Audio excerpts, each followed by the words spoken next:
We're going to take a look at some data. We're going to look at what some other realtors are saying about recent market activity and hopefully give you a sneak peek into what this spring and summer home buyers market will look like. You probably know the last few years have been pretty abnormal. Looks like this spring and summer are going to be no exception, but with a few differences. What those differences will be, we'll dig into those details in this video. All that starts now.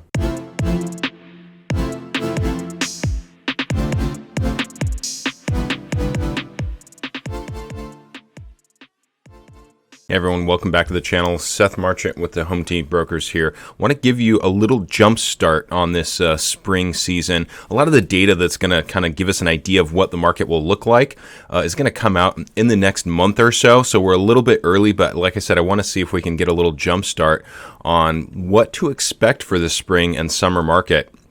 So first thing, we're just going to look at a few headlines. These are a few headlines that just doing a Google search, if you search Portland real estate market, something to that effect, what's going to come up first? This is from the Oregonian, our local newspaper. It says, high mortgage rates, low inventory leave Portland area real estate market spring in slump.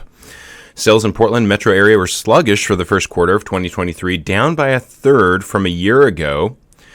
The main culprit is high interest rates, says Portland area real estate brokers. As rates hover just below 7%, many buyers are faced with uninviting options, continuing their search with smaller budgets or wait until the rates drop without an idea of when that will be or if prices might rebound in the meantime. So just kind of browsing headlines here. The Willamette Week, Portland real estate listings and sales slump in the first quarter of 2023. So just right out of the gate, looking at headlines, it looks like the market's slow, interest rates are high, homes aren't selling, which is true. Sales are anywhere from a quarter to like a third of where they have been over the past, compared to like a year ago. New listings fell 25% to 6,389. Pending sales dropped 30% to 5,358, and closed sales tumbled, according to the Willamette Week, to 34%. Which is 4,340 sales, and that number is from the RMLS. And we'll look at some numbers from the RMLS here in just a moment. But I want to highlight just kind of this headline reading. What are you going to gather just from, for the people that are just doing a quick search on Google to try and get a feel for what the market is like. By the way, welcome back to the channel, or if you're new to this channel, living in Oregon, and you'd like to see more about what it's like to live in Oregon, especially if you're thinking about moving to Oregon, make sure and hit the subscribe button and tap the bell. My name is Seth Marchant. I'm a licensed broker in the state of Oregon. As much as we love making these videos for you, we'd also love to help you move here. So if you're somebody that's thinking about taking the next steps, you can call, text, email. All of our contact information is in the description below. You can even click a link to schedule a Zoom call with us if you'd like to meet us that way, typically best for people coming from outside of the state. All right, let's get back into it.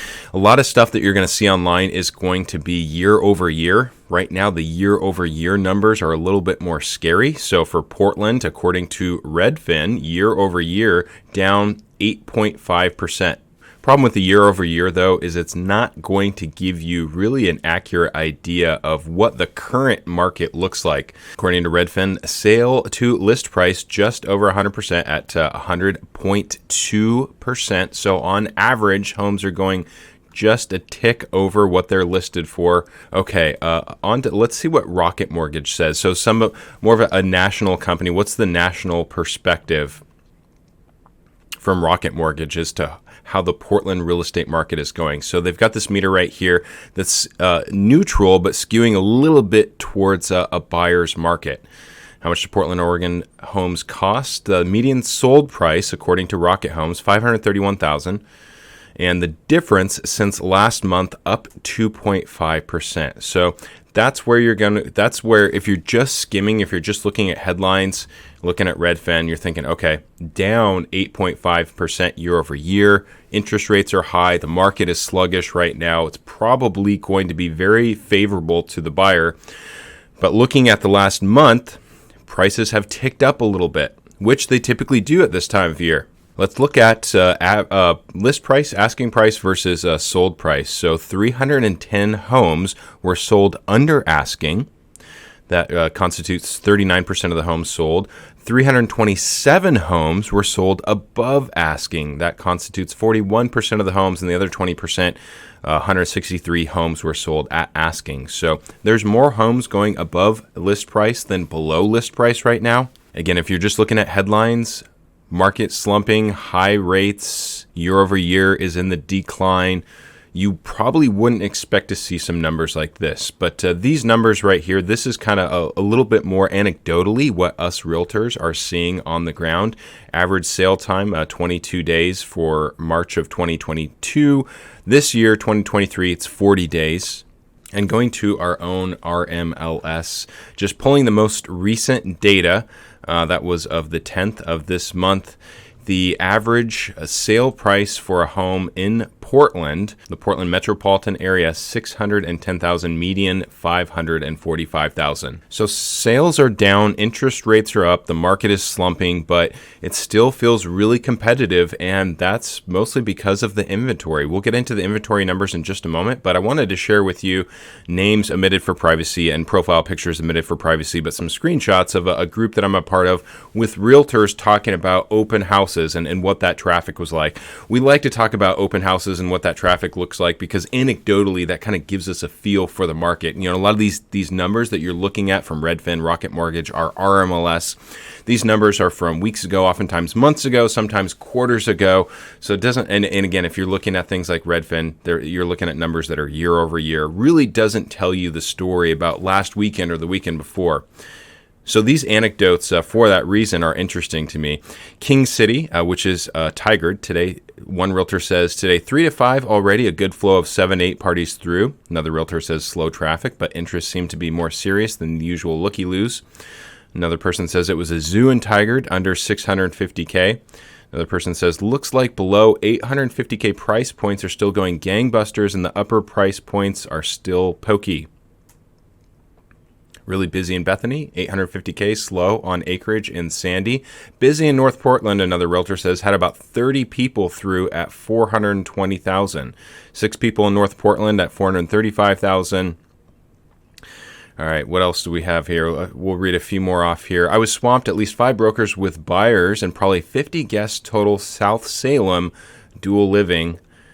Had over 30 groups today, 730,000 in Westland, which is probably around average price point for Westland. So anecdotally, us realtors are still seeing a lot of traffic. We're still seeing a lot of interest. And the closer you get to that average price point, the more interest you're still seeing. So we're still seeing a lot of competition for buyers out there. We're seeing multiple offers. We're seeing things, as we saw in this data right here, still going above asking price. 310, almost half.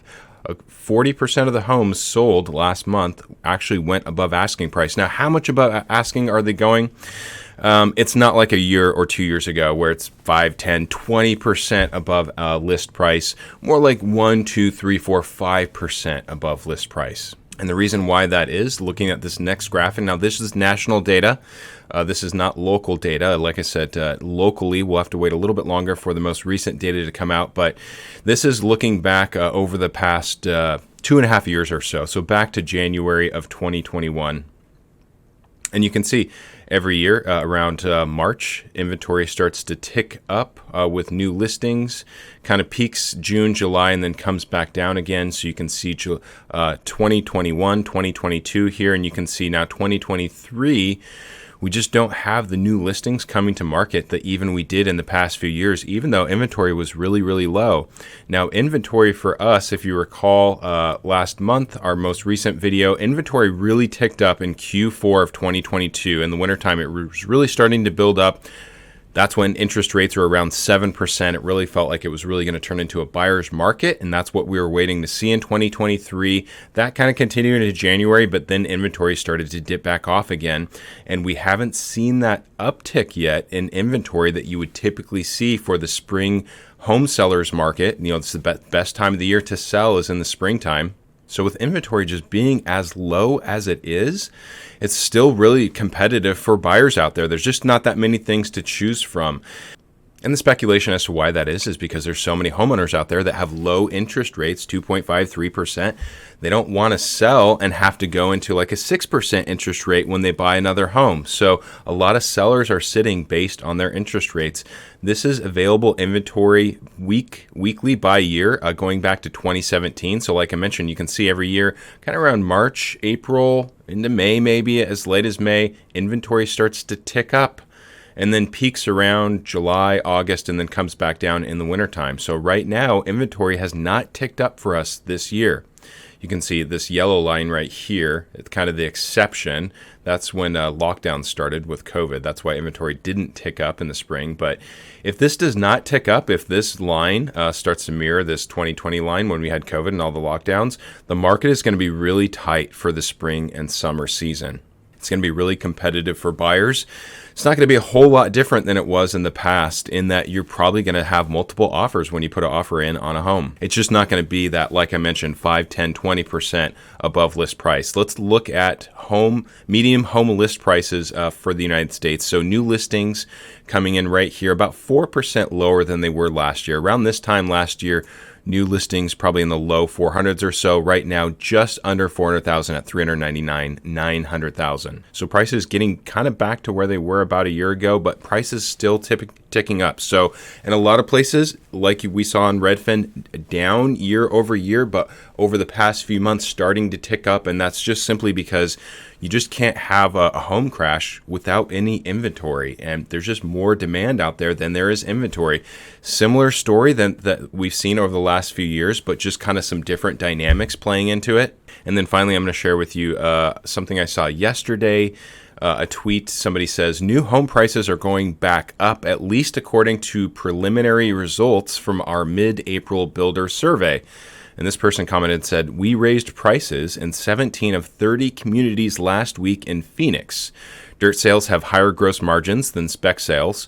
What that means is when you're building a home, if you build a home from the ground up, meaning the dirt hasn't been broken, the foundation hasn't been poured, you're going through the entire process from the dirt up, building the home. There's more margin in that for the builder as opposed to a builder that just builds a home and then it just sells at some point, whether it's at some point during the construction process or it gets completed and then sits for some period of time. So that's what they mean by saying dirt sales have higher gross margins than spec sales. So completed spec pricing with our high volume, large public spec builders, you might recognize some of these names, Lennar, Horton, and Meritage, are heavily discounted. Who is this person saying this? This is the regional president for Richmond American Homes. So again, just reading headlines, kind of the typical headline, market slumping, sales are down, interest rates are up. It's hard to predict what type of market that you might walk into if you didn't see maybe some of the recent data or some of these recent anecdotes or some of these things that us people in the real estate world are talking about. So I know that makes things kind of complicated. The conclusion, I think, for this video is that, like I mentioned, the market's been, over the past few years, very abnormal. It's continuing to be abnormal. It's just different than it has been over the past few years. I think the biggest thing is, if you asked me what the market was like a year ago or 2 years ago, it's easy for a realtor to say, it's a seller's market right now. It's very competitive for buyers. Most stuff is going above asking. That was just kind of the broad general market, and that was true in almost every market. Whereas now it's much more nuanced. Depends on the city, depends on the neighborhood, depends on the property, depends on the comps. So right now, the market is just much more nuanced than it's been. It's competitive for sellers. Some places it might slightly tick in the direction of a seller's market. Some places it might be a buyer's market. So that's really where we come in. If you're thinking about taking the next steps and moving, we'd love to hear from you. You can call us, text us, email us. Again, my name is Seth Marchant with the Home Team Brokers. And if you want to see more videos like this about what it's like to live in Oregon, especially if you're thinking about moving here and you want to stay up to date with what the real estate market is like, make sure and subscribe to this channel. And if this video helped you out, give us a thumbs up, lets us know we're doing a good job. Feel free to leave us a comment. Let us know what your thoughts are on the current market. Let us know if you have any feedback or any experiences that you want to share. And be on the lookout for a few more market updates coming here in the next few months. Until next time, take care, everyone.